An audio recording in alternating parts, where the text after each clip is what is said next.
Donc on va démarrer le troisième module de cette journée Azure Days avec Stanislas qui va vous parler de toute la partie réseau et sécurité qui vous est offerte dans Azure. Donc Stanislas, c'est à toi. Ouais, rien n'est offert, hein, tout se paye à l'usage. Mais c'est offert effectivement dans Azure. On parle beaucoup de cloud, mais un des fondamentaux du cloud, c'est que pas de réseau, pas de cloud. Du coup, cette partie-là est surtout pas négligée. Et la partie sécurité, bien entendu, n'est pas négligée non plus parce que c'est quand même un point assez important. Donc on va commencer par la partie réseau. Ensuite, on glissera doucement sur la partie sécurité. Et une fois que j'aurai passé une petite dizaine de slides, eh ben, ce sera Philippe en fait qui reprendra la main et qui vous démontrera tout ça de la manière la plus dynamique possible. Donc on est parti. Donc, quand on parle de réseau dans Azure, le point de départ du réseau dans Azure, c'est ce qu'on appelle le VNet, le Virtual Network. Un Virtual Network, c'est quelque part votre frontière d'isolation. Et dans ce Virtual Network, vous allez créer des sous-réseaux. Donc vous allez découper votre réseau virtuel en sous-réseaux. C'est relativement classique par rapport à ce qu'on peut connaître dans le monde du data center aujourd'hui. Et puis, si on a plusieurs espaces, plusieurs réseaux virtuels, eh bien, on va pouvoir les appairer entre eux. Et on verra ça en détail tout à l'heure. Dans ces réseaux Azure, on parle IP. Alors, on parle encore beaucoup trop, IPv4. Donc, vous pouvez utiliser les plages de la RSC 1918, 192.168 quelque chose, 10 quelque chose, 172.16.17. Ou on peut venir également avec son propre adressage IP. Et si on vient avec son propre adressage IP, eh ben, on va prendre des adresses qui nous appartiennent. Si on a une plage d'adresse publique et qu'on veut utiliser une partie de cette plage d'adresse publique dans Azure, on va pouvoir également le faire. Alors, vous allez me dire, enfin vous devriez me dire, non mais IPv4, c'est tellement 1990. Et pourtant, dans la salle, qui fait l'IPv6 dans la salle aujourd'hui? Ouais. On est à peu près à 5-6 mains ouvertes. Merci messieurs, ça fait toujours plaisir. Donc pour vous, rassurez-vous, hein, on a également de l'IPv6 dans Azure. Et logiquement, parce que chaque année on dit ça, hein, l'année prochaine, c'est l'année de l'IPv6. Quand je faisais mes études, en fait, mon professeur me disait ça également, hein, mais c'était il y a bon, c'est longtemps. Quand on va parler d'IP, on va parler de routage. Et quand on parlera de routage, à un moment, on viendra sur la notion de routage défini ou customisé. On parlera du DR, ça on va le voir dans le détail également. Et puis, pour interconnecter ces réseaux, alors soit entre eux, soit se connecter à ces réseaux depuis des machines avec du VPN site à site, ou point à site, pardon. Donc on va pouvoir faire du VPN point à site avec des systèmes, bien entendu, Linux, des systèmes Windows et des systèmes macOS 10. Dès qu'on va parler d'interconnexion entre ces VNet qui sont dans Azure et d'autres environnements, comme vos environnements sur site, on parlera de VPN site à site. Ça, c'est du réseau tout à fait classique. Et on parlera également d'ExpressRoute. Et quand on parlera d'ExpressRoute, en fait, on va parler de points d'échange. Donc, le VPN site à site, entre, par exemple, votre data center et Azure, c'est quelque chose de très, très classique. Parce que, basiquement, c'est du VPN site à site tel qu'on le fait depuis des années. On va voir que l'ExpressRoute, c'est un petit peu différent. Et puis, dans Azure, quand on parle de réseau, on va commencer à parler d'équilibrage de charge, de load balancing. Et en fait, le load balancing, on peut le faire en fait, à différents niveaux. Je vais nous rappeler tous à nos cours de réseau en école d'ingénieur où on prenait le modèle OSI. Mais le modèle OSI, en fait, reste une référence, en tout cas, pour savoir positionner les différents éléments. Traffic Manager, ce sera un équilibreur de charge ou un répartiteur de requêtes, en fait, qui va travailler au niveau DNS. Donc, on est plutôt dans les couches assez élevées. Le load balancer Azure en tant que tel, ce sera un load balancer qui sera un petit peu plus bas dans les couches, sera plutôt dans les couches 3 et 4. Et puis on a également Azure DNS qui lui servira à faire la résolution DNS qui n'est pas forcément en équilibreur. Ensuite, on ne peut pas parler de réseau sans parler de sécurité. Je veux dire, toute personne qui fait du réseau a envie de mettre des ACL. C'est une grande passion qu'on a tous, c'est de vouloir mettre des ACL partout et de mettre des règles de filtrage et de créer des DMZ. Parce qu'on aime bien les DMZ. On est des grands fans de cette zone démilitarisée qui existe entre la Corée du Nord et la Corée du Sud. Donc on va pouvoir faire ça également dans Azure, on va appeler ça des Network Security Group, on va voir tout à l'heure un peu plus dans le détail. Et puis on va voir, enfin tout à l'heure Alexis nous a montré un marketplace Azure, donc une place de marché sur laquelle il y avait des machines virtuelles, etc. Il n'y a pas que ça dedans. Il y a également des appliances virtuelles qui sont fournies par des éditeurs tierces qui vont amener leurs solutions dans Azure et qui vous permettront en fait, de déployer dans Azure l'équivalent de ce que vous avez aujourd'hui sur site. Et puis, ça fait quand même beaucoup de choses dans la partie réseau que je vais détailler juste après. Mais quand on commence à avoir plein d'éléments comme ça qui vont composer finalement une architecture réseau, il va se passer toujours un moment où il y aura un problème. Parce que s'il n'y a pas de problème dans la vie, sur l'informatique, on n'aurait pas de boulot. Et quand on aura des problèmes, il nous faut des outils. Et donc les outils, le couteau suisse de l'administrateur Azure, quand il va faire du réseau, ça s'appelle Azure Network Watcher, et c'est en gros le couteau suisse pour Azure. Donc on va commencer avec la partie réseau virtuel. Donc un VNet, un Virtual Network. Donc un VNet, c'est vous qui allez le créer, donc c'est votre VNet, c'est vos plages d'adresse IP et c'est vos règles. C'est vous qui allez choisir de le diviser ou de le subdiviser en un nombre important ou pas de subnets. Et c'est vous qui allez choisir effectivement à l'intérieur les plages d'adresse IP et d'utiliser ou pas de l'IPv6. Point important, l'affectation des adresses IP aux machines virtuelles, aux environnements ou aux solutions qui sont connectées dans ces VNet se fait en DHCP. Alors on n'appelle pas ça un DHCP, on appelle ça la fabrique Azure. La fabrique Azure distribue des adresses IP. Donc ça veut dire que si vous avez une machine virtuelle qui est connectée dans un VNet, et plus particulièrement dans un subnet d'Azure, elle recevra de la part d'Azure, de la part du super DHCP d'Azure qu'on appelle la fabrique, elle va recevoir en fait une adresse IP. Donc ça veut dire que la première bonne pratique à ne pas faire, c'est de penser être plus malin que la fabrique. Et beaucoup ont essayé. Ils ont eu des problèmes. Donc ils sont allés dans l'OS comme ça, ils ont vu l'adresse IP qui avait été donnée en DHCP, puis ils ont fait moi l'adresse IP, je vais la coder en dur. Et paf, ils ont codé en dur l'adresse IP dans l'OS, donc dans Windows, dans un Linux.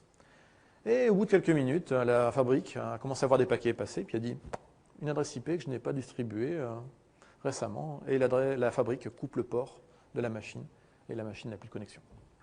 Pas de réseau, pas de cloud, donc du coup la machine n'est pas très utilisable. Donc on ne va pas dans la machine mettre des adresses IP en dur dans les interfaces réseau. On peut faire des réservations au niveau du DHCP d'Azure, et donc du coup on aura l'équivalent, mais surtout on laisse les machines dans Azure en DHCP.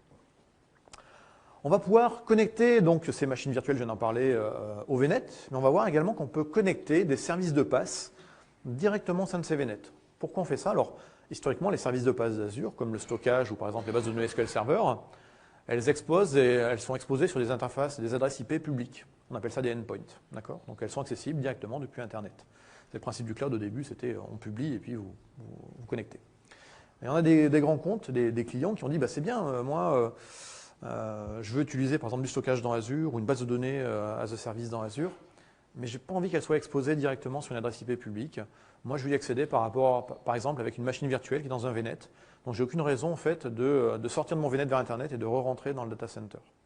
Donc, c'est pour ça que désormais, on a certaines ressources de passe, et on en aura de plus en plus dans le futur, qui vont pouvoir directement être connectées dans un VNet. Donc, j'aurai par exemple un SQL database as a service qui sera avec une adresse IP qui est cette fois-ci privée dans le VNet et non pas publique. De la même façon, le stockage va pouvoir être exposé directement dans un VNet, et comme ça, on pourra accéder au stockage d'Azure pour, par exemple, mettre ses backups sans pour autant exposer l'ensemble du compte de stockage sur Internet. Donc, je le répète, le VNet, c'est une isolation en termes de connectivité. Donc, ça veut dire que quand vous créez un VNet, vous mettez une machine virtuelle dedans, vous créez un deuxième VNet, vous mettez une autre machine virtuelle dedans. À un moment, si vous voulez que ces deux machines se parlent, il va falloir utiliser différentes approches, on va les voir juste après. Mais dans tous les cas, ce sont vraiment un réseau complètement isolé, de la même façon que votre réseau d'entreprise, de base, quand vous le créez, il est isolé du reste du monde jusqu'au moment où vous collez un routeur pour aller vers Internet. Pour se connecter à un VNet, depuis Internet, on va pouvoir passer soit par un équilibreur de charge, c'est souvent ce qui est utilisé quand on a une plateforme web, on a l'équilibreur de charge qui est devant, c'est lui qui a une adresse IP qui est publique, les gens se connectent à cette IP publique, et puis l'équilibreur après fait le travail et envoie les paquets vers les machines qui sont connectées à l'intérieur dans les VNet. On peut également passer par un pare-feu. Je veux dire, c'est tout à fait classique, ça ressemble à ce que vous avez aujourd'hui dans votre réseau. Et donc on peut avoir une IP publique associée à une machine virtuelle avec un pare-feu devant. Je vous l'ai dit, comme le VNet est une enveloppe d'isolation, il va falloir pouvoir proposer des mécanismes pour pouvoir communiquer d'un VNet à un autre. Et donc ça, on va voir que on va proposer l'interconnexion entre deux VNet dans Azure, donc soit deux VNet qui sont sur le même data center, soit 2 VNet qui sont sur 2 régions Azure. On va pouvoir également connecter des VNet dans Azure avec un data center qui est sur site, le vôtre par exemple. Pour faire cette interconnexion, c'est pas facile à dire, hein, on aura 3 options possibles. Option numéro 1, alors quand je veux interconnecter le VNet 1 avec le VNet 2, eh bien je vais faire du VPN site à site. Ça c'est l'option qui est historique et c'est l'option qu'on utilise encore beaucoup quand on fait notamment de la connexion de VNet à VNet entre 2 régions Azure. Donc, ça veut dire qu'ici, en jaune, vous allez avoir 2 passerelles Azure, 2 passerelles VPN site à site qui seront établies, une par VNet. Et puis il y aura un tuyau chiffré qui va circuler entre les deux, ce qui fera que les paquets ne circuleront pas en clair sur Internet, mais la communication va passer par Internet. Donc ici, ces passerelles, la bonne nouvelle, c'est que approvisionner, c'est relativement simple, c'est presque as a service. On dit, je veux une nouvelle passerelle.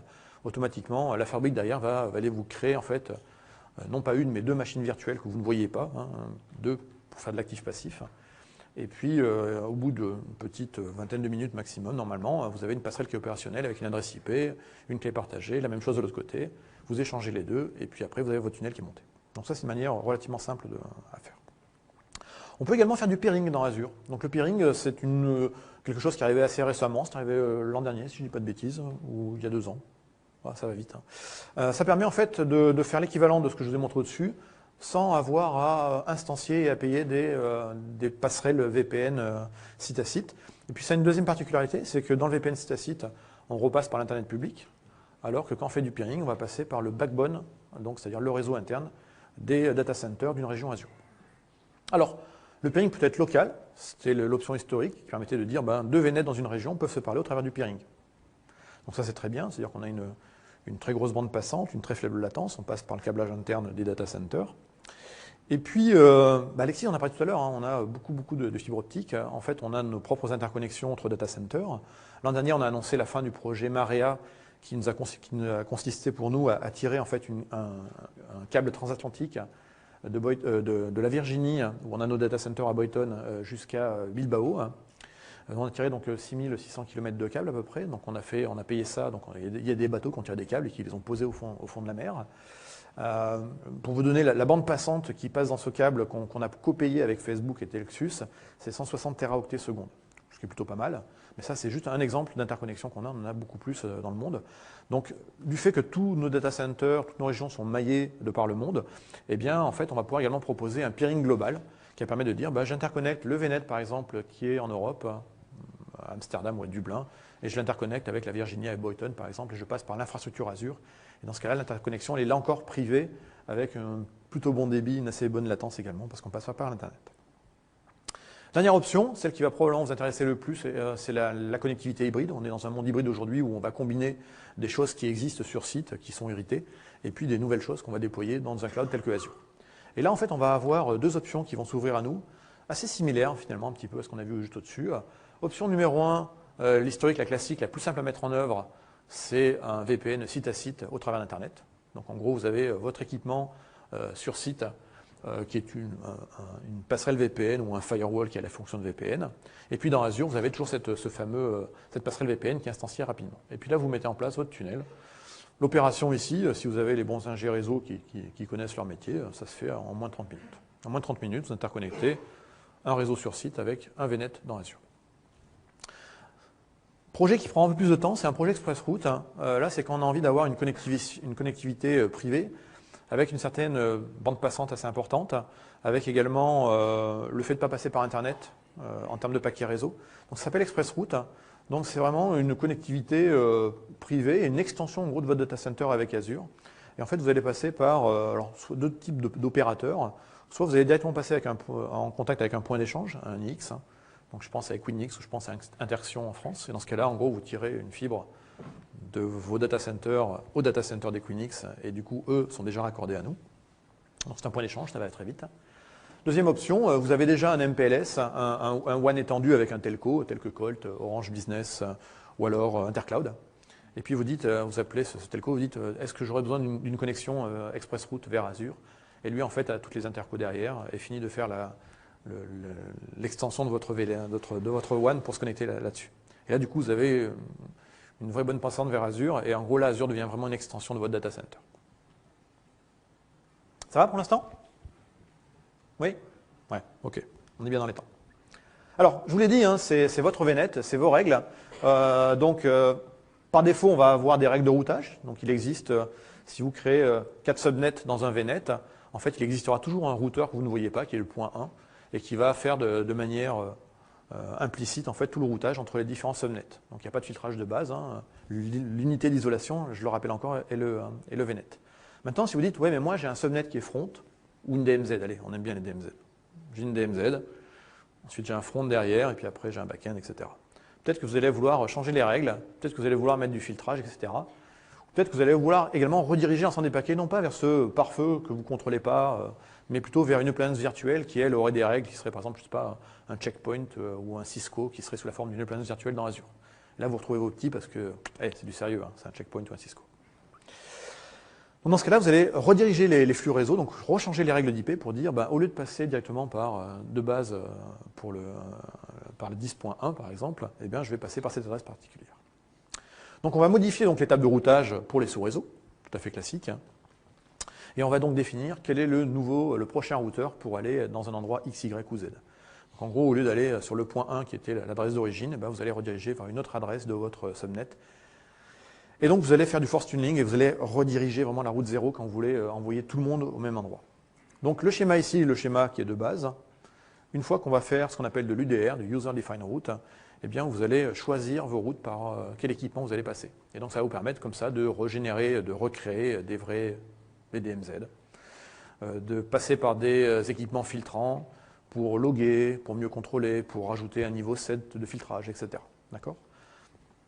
Ici, pour la simplicité, sur la box IP Forwarding ou la box VM Appliance qui est en bas, j'en ai mis une seule.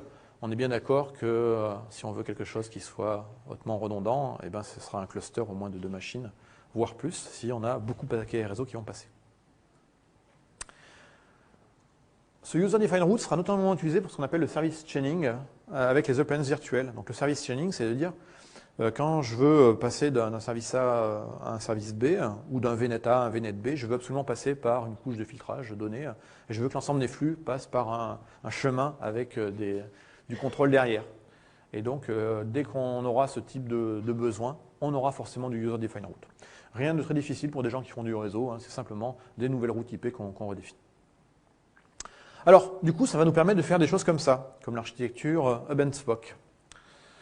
Donc l'architecture Hub and Spoke, elle consiste en fait, Hub and Spoke, elle consiste en fait à avoir un VNet central qu'on va appeler le hub. Et en fait, on va appairer ce VNet central en faisant du VNet peering avec d'autres VNet. Ce qui fait que du coup, on va mettre l'appliance qui est ici en rouge de service chaining. Donc c'est là où on aura un équipement qui va rediriger le flux, le contrôler, etc. Et on va, en fait, une fois qu'on aura fait le peering, on dira, pour aller se balader vers la zone entreprise ou pour aller vers Internet, tu dois passer par cette box rouge ici, rouge parce que c'est la couleur de la sécurité. Et donc tu devras passer par là. Donc l'idée de ce type d'architecture, c'est vraiment de concentrer, entre guillemets, dans un point central l'ensemble du contrôle et l'ensemble des flux, et également du coup d'avoir une topologie qui est assez granulaire. Alors je vais quand même mettre un petit bémol là-dessus. Pour la plupart des scénarios, et pour la plupart des entreprises, il ira très bien. Dès qu'on va être sur un volumétrie un peu grande, ça mérite quand même d'y réfléchir. J'ai un client qui est en train de réfléchir à son architecture globale. Et en fait, il est tombé sur une limitation qui est connue, c'est qu'aujourd'hui, la limite du nombre de peering qu'on peut faire au sein d'un abonnement Azure est de 50. Donc dans le cas de mon client, en fait, il voulait prendre une règle qui disait chaque fois que j'ai une nouvelle application, j'ai un nouveau VNet. Et ce VNet, à ce moment-là, je l'appaire et je fais mes contrôles de flux dessus, etc. Sauf que l'organisation est plutôt grande et que les 50, ils vont rapidement les exposer. Donc après, c'est juste à réfléchir, se dire, c'est 50 par abonnement. Dans ce cas-là, je peux effectivement avoir plusieurs abonnements et dans ce cas-là, je peux rediviser dans mes abonnements. Donc il faut juste connaître cette fameuse limitation. Donc ici, on va avoir donc, plusieurs VNet avec du peering derrière, local ou global. Je vous l'ai dit, c'est nouveau. On va activer l'UDR sur tous ces VNet pour dire les paquets réseau pour aller vers Internet ou pour aller vers le data center d'entreprise, tu dois passer par cette appliance virtuelle ici qui va faire le service chaining et donc qui va permettre de contrôler les flux. Donc quelque part ici, on a fait une DMZ virtuelle et le monde est heureux. Donc architecture Hub and Spoke, une petite recherche sur votre moteur de recherche préféré qui est certainement Bing, vous amènera sur quoi vous amènera certainement sur le document avec les jolis schémas qui vous expliqueront plus en détail l'architecture UrbanSpock. Je me permets de t'interrompre. Si vous avez des questions, vous n'hésitez pas. Il y a un petit jeu qu'on a oublié de préciser. Si vous arrivez à poser une question auquel on ne peut pas répondre tout de suite, vous gagnez des goodies qui sont là où tu es en train de regarder. Alors, deux questions. Alors allons-y, direct. Comment vous sécurisez les réseaux? Première question. Deuxième question, quelle est votre gestion sur la des données? Gestion des données, c'est ça. Alors la première question, c'est comment est-ce qu'on sécurise les données du réseau? Écoutez, ma réponse, c'est plutôt bien. Je vais expliquer après. Hein. Donc, je vais expliquer ce qu'on fait à notre niveau. Après, je vais reprendre quand même le slide de départ d'Alexis qui disait quand on est dans de l'infrastructure de service, et là typiquement le VNet, on est sur de l'infrastructure de service, notre niveau de contrôle s'arrête à vous fournir les briques pour construire l'infrastructure. Après, si vous la construisez mal, si vous créez un VNet, que vous ne mettez pas de règles de sécurité dessus, c'est pas de notre faute. Si vous déployez une machine virtuelle sur ce VNet qui n'est pas patché, c'est pas notre faute. On arrête notre contrôle à fournir une belle couche de virtualisation qui permet de faire tout ça. On verra tout à l'heure avec Philippe qu'on a quand même des outils qui vont vous permettre de bien faire le travail. Ça, c'est la deuxième chose. La deuxième question, c'était quoi? Comment vous gérez les données sur le hub? Le hub. Eh bien là encore, c'est pas nous qui les gérons, c'est vous. Parce que je viens de vous expliquer, le VNet qui est le hub et le UrbanSpock, c'est vous qui les créez. Donc vous êtes responsable de la manière dont c'est bien géré. Mais là encore, on vous montrera qu'on a des beaux outils qui vous permettent de bien gérer. Mais ce n'est pas nous qui les gérons, pas à ce niveau-là. Là, c'est des ressources que vous créez et donc vous en avez le contrôle. Nous, on fournit juste un socle de Software Defined Data Center qui vous permet de virtualiser des réseaux, du stockage et des VM. Est-ce qu'il y avait une autre question ou je continue? Non, là-bas, monsieur, non, c'est gratter le nez. Okay. Donc, quand on veut faire, et quand donc, on a le contrôle de son VNet, on va forcément appliquer ce qu'on appelle des Network Security Group. Network Security Group, c'est quoi? C'est simplement des ACL ordonnés. Donc, tous ceux qui connaissent à quoi ressemble une IP table savent à quoi ressemble un Network Security Group. Donc, c'est un ensemble de listes qui vont dire les règles d'entrée sont ordonnées de la règle numéro 1 jusqu'à la règle numéro 65 000 et des brouettes.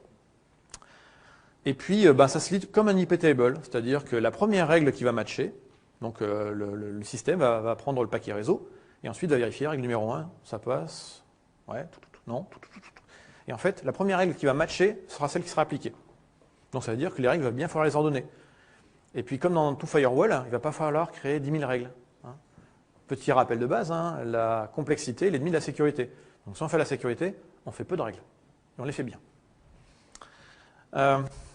Ces règles de NSG pourront s'appliquer soit directement sur des interfaces réseau de machines virtuelles, soit sur un VNet global. Par exemple, si vous avez un VNet qui est votre VNet frontal où vous avez vos serveurs web, plutôt que chaque fois qu'il y a une nouvelle machine, venir lui mettre des nouvelles règles sur sa carte réseau, faites une règle globale. Dites, voilà, sur ce réseau-là, en fait, j'autorise l'accès sur le port 80 ou port 443 pour les machines venant d'Internet. Et du coup, toute machine qui viendra être pluguée sur ce VNet héritera de cette sécurité. Sur les Alors, oui, on peut mettre soit au niveau VNet, soit au niveau machine, mais ça ne se combine pas. C'est-à-dire que celui qui gagne, c'est toujours le VNet. Donc, si on a ça... Et là encore, dans les outils, et là, je vais revenir encore sur le couteau suisse de l'administrateur pour le debugging, Azure Network Watcher, vous avez une partie qui s'appelle les Effective NSG Rules, qui vous permettent de vérifier pour une machine donnée quelle est la règle vraiment qui est effective. On peut avoir deux règles à un moment qui sont définies sur une machine, une sur la carte réseau, une sur le réseau, une sur le VNet, pardon, et c'est le VNet qui gagnera toujours. Donc, pour simplifier ces règles, donc ici on en a quelques-unes, on a amené quelques petites choses nouvelles. On a amené les... Encore des téléphones qui sonnent comme ça. On a appelé des nouvelles choses qui s'appellent les Application Security Group et les règles NSG augmentées. Donc on va prendre un petit exemple ici. Vous voyez ici que vous avez 3 groupes de différentes machines. Et puis donc le serveur applicatif, les serveurs web, les serveurs de database. Alors souvent dans les firewalls à l'ancienne ou les IP tables, on se retrouve souvent avec des règles par machine. Donc du coup, en fait, si on a 5 serveurs web, on a 5 règles qui disent machine 1, j'autorise le port 80, machine 2, j'autorise le port 80, etc. Donc pour simplifier tout ça, dans Azure, on va pouvoir créer des groupes ici de machines. D'accord. Donc là par exemple ici, j'ai mes app serveurs ou mes database serveurs, et du coup, je leur ai donné un nom, je les ai labellisés, ce qui fait que dans mes règles, ça m'évitera en fait de dire, pour serveur 1, il y a cette règle, pour serveur 2, il y a la même règle, pour serveur 3, il y a la même règle, etc. D'accord? Donc ça devient déjà beaucoup plus simple. Ensuite, on a fait ce qu'on appelle les règles augmentées. Normalement, une règle, comme un IP table, ça doit être assez simple. C'est-à-dire, en général, c'est une source, destination et un numéro de port, un protocole. Donc là, en fait, pour simplifier la chose, on peut maintenant faire des règles augmentées où on va avoir à la fois ces groupes de machines, plus ici, vous voyez, des groupes de ports ou des groupes de destination. Donc comme ça permet, en fait, si on connaît très bien sa matrice de flux, de limiter en fait le nombre de lignes dans la liste, dans la table des règles de sécurité. Du coup, on a plus de lisibilité. Du coup, normalement, on devrait être un peu plus sécurisé, on doit faire moins de bêtises. Bien entendu, la sécurité n'empêche pas le contrôle. Et donc, c'est quand même intéressant également d'avoir des outils pour pouvoir voir effectivement quels sont les groupes de sécurité qui bloquent le plus de règles, quelles sont les destinations qui posent problème, quelles sont les adresses IP qui ont envoyé beaucoup de paquets, etc. Donc tout ça, en fait, toutes les informations sont loguées. Elles peuvent être loguées à deux endroits, soit dans des comptes de stockage sous la forme de logs qui seront exploités par un outil qu'on va voir juste après avec Philippe, soit elles peuvent être envoyées dans un puits de logs qui s'appelle Azure Logs Analytics, qui va faire ensuite un crunching des données, parce que les logs en tant que tels, si on n'a pas quelque chose qui les synthétise, c'est juste un peu pénible. Donc c'est justement à ça que sert cet outil. Cet outil en fait va reprendre toute l'information qui est un petit peu brute de fonderie dans les logs et va vous ressortir des jolis graphes derrière. Et à tout moment, si je veux savoir par exemple, donc on voit ici par exemple que sur cette adresse IP, eh bien j'ai eu 3,6 millions de paquets qui ont été bloqués. Si je veux plus de détails, je vais simplement venir cliquer dessus et là j'aurai plus d'informations. Alors là on a parlé réseau, on va parler un petit peu de sécurité. Donc Alexis en a parlé tout à l'heure. On a un cloud qui est avec plein de data centers. Et le but, c'est pas que nos clients envoient tous leurs auditeurs pour vérifier qu'on respecte telle ou telle règle. Donc du coup, on fait certifier au maximum nos data centers et nos services pour que justement, on n'ait pas des auditeurs de clients finaux qui viennent dans nos data centers, qui ne sont pas des musées à ciel ouvert. Donc on a plein de certifications. Il y en a qui sont très globales, très connues, les ISO, etc. On a les certifications des États-Unis d'Amérique de Donald Trump. Voilà, qui sont très américaines. On a des certifications qui sont transverses à l'industrie. Donc là, c'est là où on va retrouver des choses sur la banque, par exemple, ou sur les données médicales, ou sur d'autres choses. Et puis, on a le reste du monde, vu des États-Unis, hein, bien entendu. Donc, pour toutes les différentes régions. Donc là, effectivement, en France, on aura, les règles, les certifications européennes qui vont s'appliquer. Et puis, les régions Azure France ont été ouvertes il n'y a pas très longtemps. Elles sont en cours de certification pour des certifications qui sont plus spécifiques au pays. Dans tous les cas, le mieux, quand on vous pose la question sur est-ce que mon application qui a besoin d'être certifiée machin, elle fonctionne dans Azure, est-ce que Azure est certifié bidule truc, ne vous posez pas de questions, vous prenez là encore votre moteur préféré qui est certainement Bing, 2 minutes. Oui, je sais, je regarde mon timing. Et vous allez donc sur microsoft.com/trust, et là vous avez le Trust Center avec tous les documents qui vont vous détailler tout ça. Donc la sécurité, elle va se faire finalement dans nos environnements à 4 niveaux. Un niveau physique, donc là où vous aurez compris qu'on protège les bâtiments physiques par des systèmes de caméras, on a des gardiens, on a des barrières, on a des accès à 2 facteurs, on a plusieurs jours d'autonomie électrique, on peut tenir au moins 2 jours en autarcie totale parce qu'on a des réserves de carburant et des générateurs. On a une protection de l'infrastructure avec un centre de contrôle qui supervise bien tout ça. On a fait l'infrastructure avec toutes les règles de l'art en termes de design. On a des tests de pénétration qui sont des tests d'attaque qui sont faits régulièrement. On a 2 équipes, hein, la bleue et la rouge. On a les attaquants et les défenseurs, et puis ils alternent régulièrement, hein, que les attaquants ne soient pas toujours les attaquants. On a des protections contre les dénis de service, et puis après, une fois qu'on a passé cette barrière-là, on a la barrière du réseau. Donc là, on va retrouver des choses dont je vous ai parlé, hein, les réseaux, les VNet qui sont isolés, les ACL, le force tuning, les all-plans virtuels. Et puis quand on descend encore un peu plus, là on est vraiment sur une approche très classique de la sécurité en oignon. On va arriver jusqu'aux machines virtuelles avec effectivement ici des antivirus, du key vault, donc là ce sera un coffre-fort à secret où on pourra mettre des clés ou des chaînes de caractères secrètes. On aura le fameux airbag dont parlait Alexis ce matin, le role and access control qui permet de dire qui a le droit de faire quoi sur quel type de ressources. Et puis bien entendu on log et on audite tout ça. Et on peut proposer également, pour les machines virtuelles, et on encourage même que l'ensemble des machines virtuelles soient chiffrées.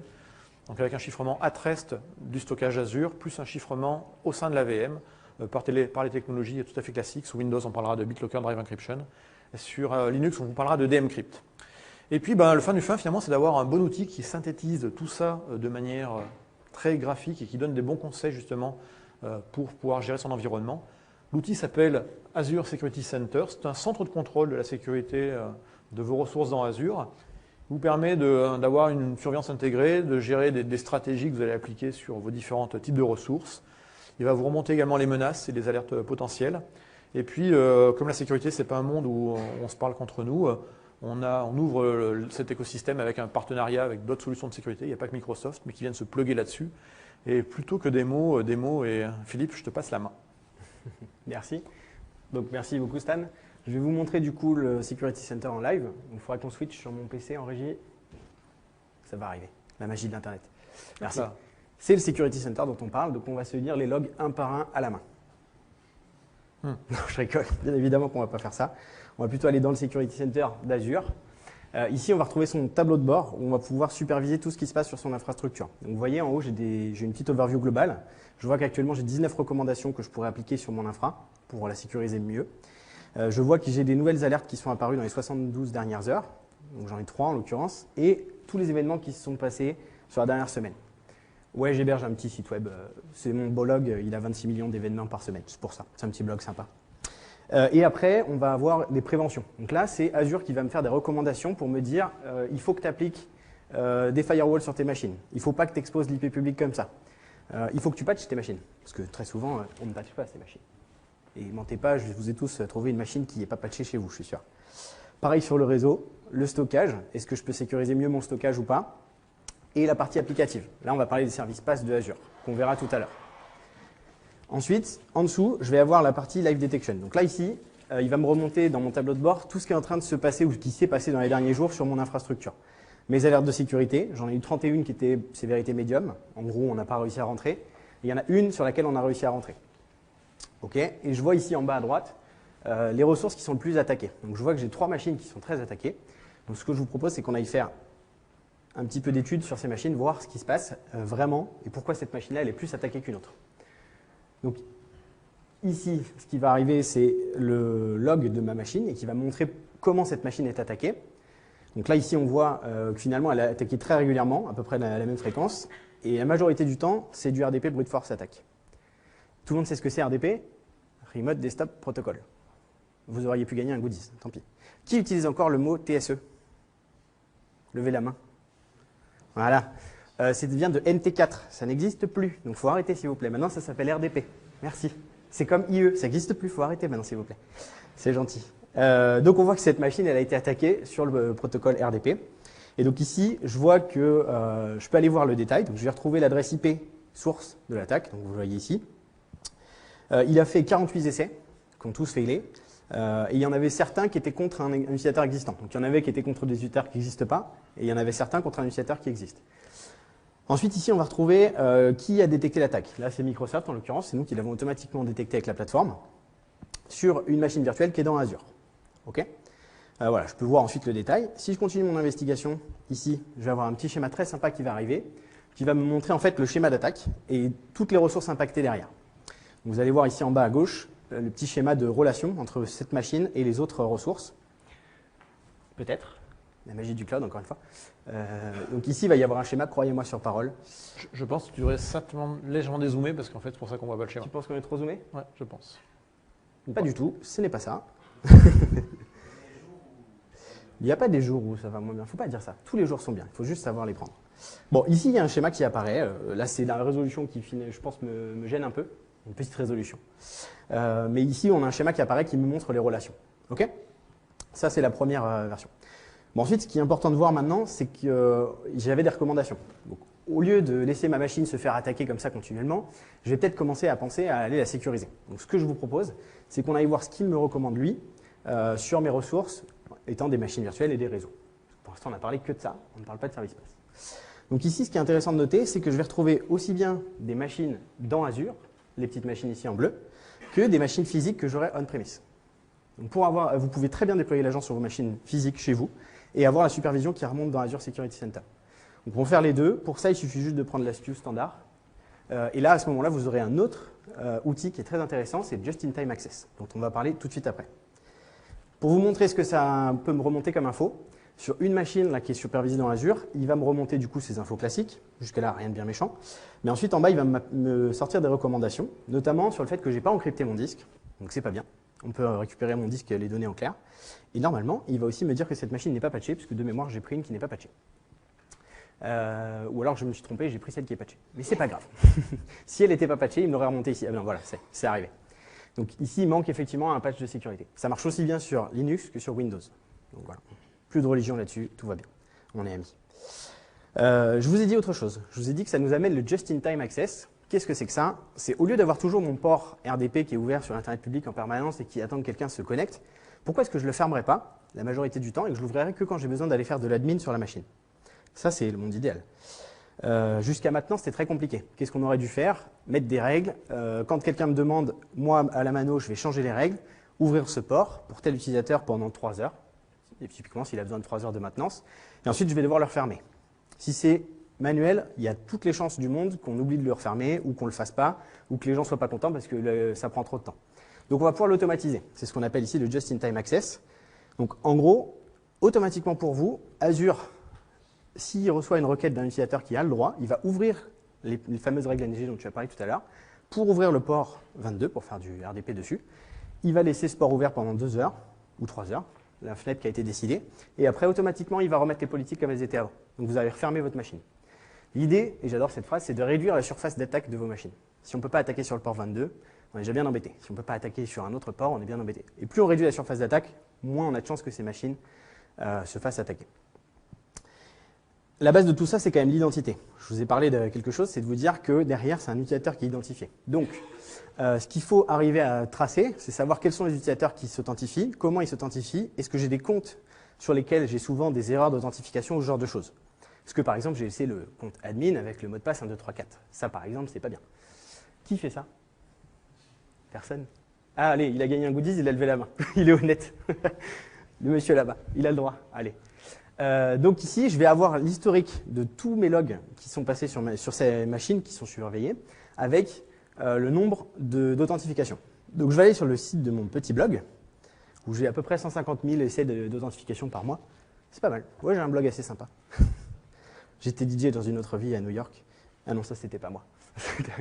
Ici, ce que je vais retrouver, du coup, c'est un tableau de bord sur ce qui se passe sur mes machines actuellement. Donc, vous voyez au milieu, j'ai les raisons qui ont fait que je n'ai pas pu m'identifier. Donc, la majorité du temps, 155 000 fois en gros, ça a été parce que je n'avais pas le bon login ou pas le bon mot de passe. Ça, en l'occurrence, on peut imaginer soit que c'est un admin qui est très très mauvais, il se trompe tous les jours, il oublie son mot de passe, mais à ce rythme-là, je pense plutôt que c'est une attaque.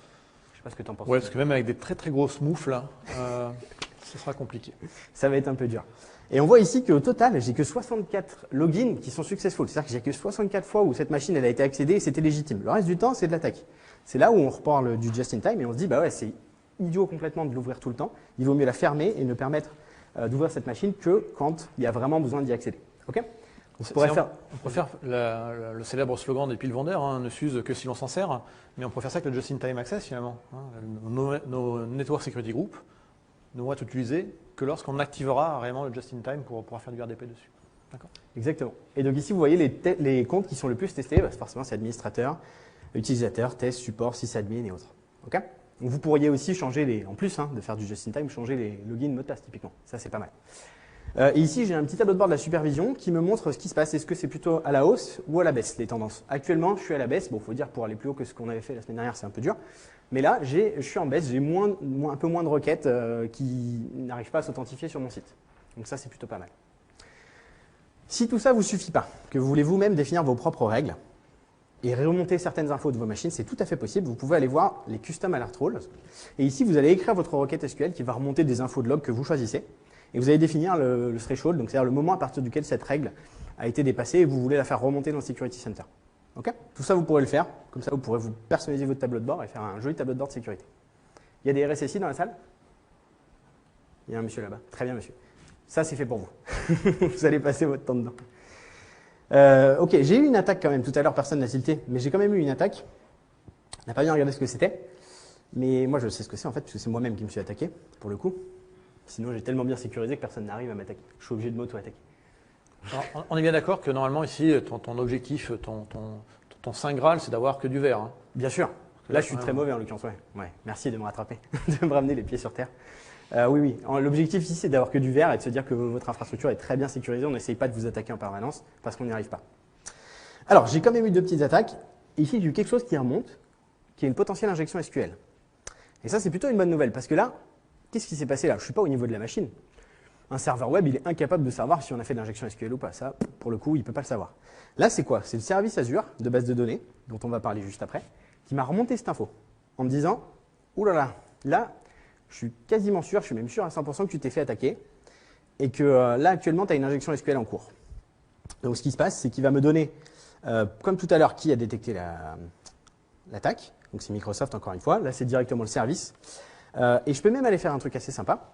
C'est je peux dire, mais c'était quoi cette injection SQL? Qu'est-ce qui s'est passé exactement? Et là, je vais remonter l'injection SQL telle qu'elle a été écrite par l'utilisateur qui l'a faite. Donc, injection SQL, je vais faire une petite pause pour expliquer ce que c'est.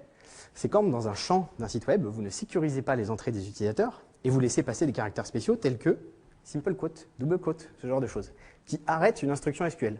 Donc là, l'utilisateur, en l'occurrence moi, qu'est-ce que j'ai fait? On va voir, j'ai écrit une belle petite requête, très très compliquée, où j'ai écrit, alors la requête légitime elle est au début, donc je faisais un petit select étoile un peu à la bourrin sur une liste d'utilisateurs, où l'utilisateur était égal l'entrée qu'il me donnait, donc est-ce que c'était l'admin, est-ce que c'était Jean-Pierre, est-ce que c'était ceci, cela. Et après je devais faire et le password est bien égal correspond bien à ce qu'il y a dans la table. Sauf que ce que moi j'ai rentré dans le champ, c'est quote, or 1 égale 1, commentaire, commentaire, commentaire. 1 égale 1, ça veut dire quoi? Ça veut dire vrai tout le temps. Ensuite, commentaire. On ne s'occupe pas de ce qu'il y a derrière. Est-ce que le password est le bon? On s'en fout. J'ai dit OK. Moi, j'ai dit 1 égale 1. 1 égale 1, c'est bon. Donc, du coup, j'ai réussi à faire une injection SQL. C'est beau, non? D'avoir ça qui remonte directement. Et puisque vous ne me croyez pas, voilà, vous n'êtes pas en train de me croire, je vais vous montrer le site web en l'occurrence. Et en dehors des news sur les grèves, je sais, les grèves, ça fait pas plaisir.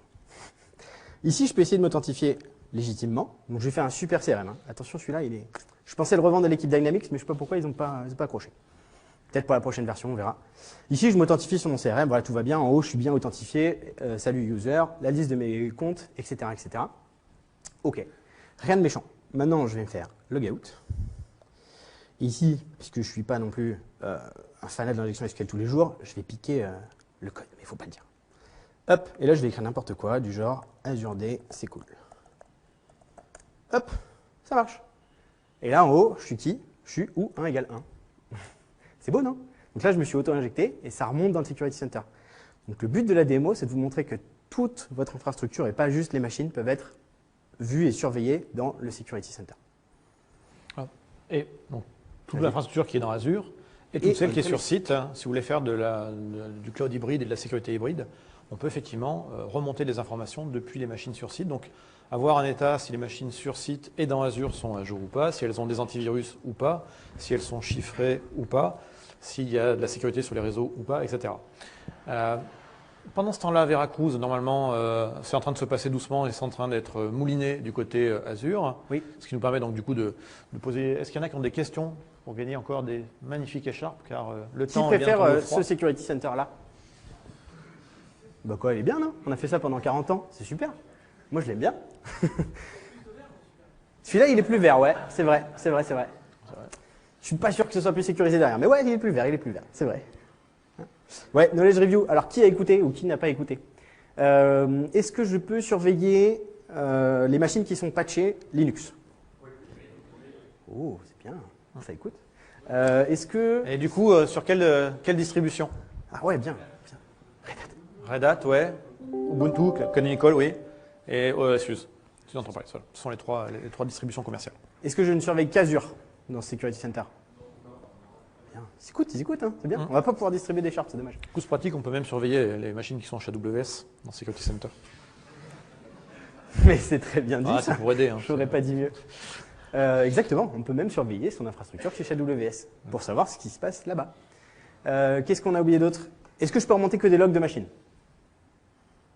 Oula, je tue tout le monde. Non, j'ai entendu des noms, ça va. Ok, vous avez plutôt pas mal écouté. Combien ça coûte? C'est gratuit. C'est gratuit. C'est beau ça, non?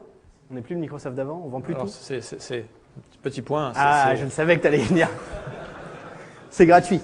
C'est gratuit, l'édition standard. Si on veut utiliser le Just-in-Time VM Access, si on veut faire de l'hybride, et si on veut ce qu'on appelle le Adaptive Application, ces options-là sont payantes. Pour tout le reste, ceci dit, après j'aime combien vous bien payez toujours dire, mais la sécurité n'a pas de prix. Exactement. Et en plus, j'allais dire, combien vous payez vos outils actuels avec tout moche, avec des lignes vertes et rouges partout là? Bah regardez, faites le coup et puis on va voir ensuite si c'est pas moins cher chez nous. Ok, bon donc ouvert aux questions parce que vous avez répondu au Knowledge Review. Questions?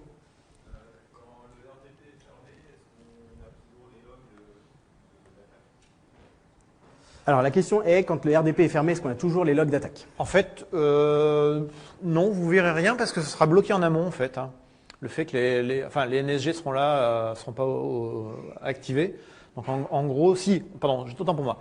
On le verra dans les logs, mais ce sera dans les logs de blocage par défaut. C'est-à-dire que en entrée, tout est bloqué et la règle par défaut, quand tout est désactivé, la règle par défaut, c'est je bloque tout. Donc c'est la règle par défaut qui va prendre la requête parce que l'autre est désactivé tout simplement. Donc, plein. Au moins 7, parce que Model Easy, il met 7 couches. On a oublié de montrer un petit truc quand même. Hein? Je pense à ça. Oui, il faut répéter les questions dans la salle. Pardon, tant pour moi. La question, c'est combien on avait de couches, et la réponse était 7, parce qu'on va jusqu'à la couche applicative. Très bien. D'autres questions?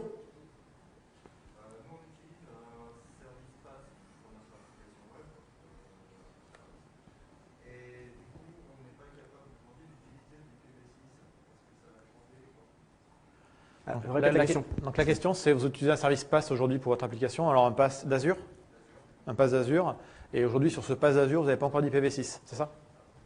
Alors ça, c'est en train de se démocratiser. Là encore, la demande a fait l'offre, c'est-à-dire qu'il y a effectivement certains services où on a activé assez rapidement l'IPv6 parce que basiquement, on avait des grands clients qui nous l'ont demandé et que du coup, il y avait une demande qui était très justifiée. Il y a certains services encore qui ne le sont pas. Mais ça va se globaliser parce que de toute façon c'est la tendance. Je fais toujours la blague en disant que l'année prochaine c'est l'IPv6. Mais c'est vrai qu'en fait c'est de plus en plus utilisé chez nous. On commence à voir les courbes monter. Et donc ça va se généraliser après sur les services entre guillemets qui aujourd'hui ne l'ont pas encore. Je crois qu'il y avait une autre question là, ici. Ouais.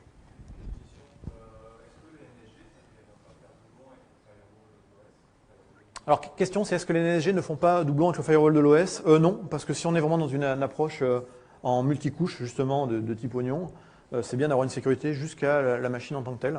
Ça ne coûte rien d'avoir ça. Donc les NSG, c'est vraiment le firewall entre guillemets, je dirais à l'ancienne, vraiment périmétrique, plus à l'intérieur des différents segments. Et le pare-feu personnel de la machine, de l'OS entre guillemets, vient protéger en dernier recours la machine. Donc non, ça se combine, les deux se combinent bien ensemble. Après effectivement, quand on en met plus de couches, il y a plus de contrôle et quand on débug, il y a plus de boulot. Mais on a également plus de sécurité. Donc j'aurais tendance à dire non. Enfin, je veux dire aujourd'hui, les pare-feux sur les OS, que ce soit Linux ou Windows, sont activés par défaut. Ça marche bien comme ça, il ne faut pas le changer. Voilà. Et dernier point qu'on voulait vous montrer, ça mérite une Traffic Analysis. Vas-y, ouais, tu peux envoyer. Traffic Analysis, du coup, ça vous permet de surveiller les flux réseau avec une cartographie. Donc vous pouvez voir quelles sont les machines qui parlent à quelle autre machine et d'où proviennent les attaques. La majorité du temps. Voilà, ce qui vous permet de surveiller un peu si vous êtes soumis à des attaques locales ou distantes ou autres. Okay, donc ça c'est pareil, c'est un des éléments du Security Center. On n'a pas fait tout le listing, mais c'est assez intéressant. Philippe, je sens la pression de François. Oui, j'ai vu que nous sommes en retard. Donc on prendra les questions après. J'ai repéré qu'il y avait deux questions. Est-ce que tu nous montres juste que tu as l'alerte qui est arrivée, si par hasard ça a mouliné derrière? Et puis comme ça, on termine en beauté. Ok, alors on va vite faire retourner voir si l'alerte est arrivée. Et après on arrête parce que François va nous tuer sinon. Du coup, tac. Ouais, c'est toujours dans ces moments-là que le portail est un petit peu lent. Ouais. François, est-ce que tu veux bien du coup monter pour nous rejoindre et annoncer le sujet d'après, en ce temps-là, pour que je montre que l'alerte est arrivée?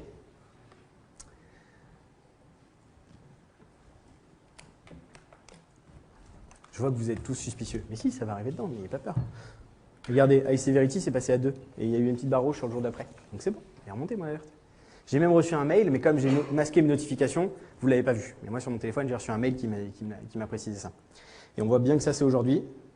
On est 24, il y a eu une iSecurity et c'est quoi? Potentielle injection SQL. Et vous voyez la date, 24 avril 2018, donc c'est bon.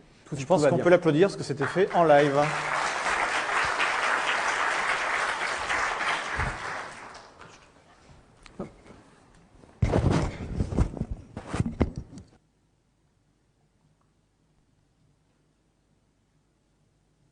Regardez pas, c'est privé quand même. Donc, on va parler maintenant du prochain sujet. François va nous parler du DevOps. C'est un gros mot que vous avez peut-être déjà entendu. Qu'est-ce que c'est que le DevOps? On va voir ça tout de suite. Il faudrait qu'en régie, on change de PC à nouveau. On revienne sur celui de droite. Merci. François, le micro va...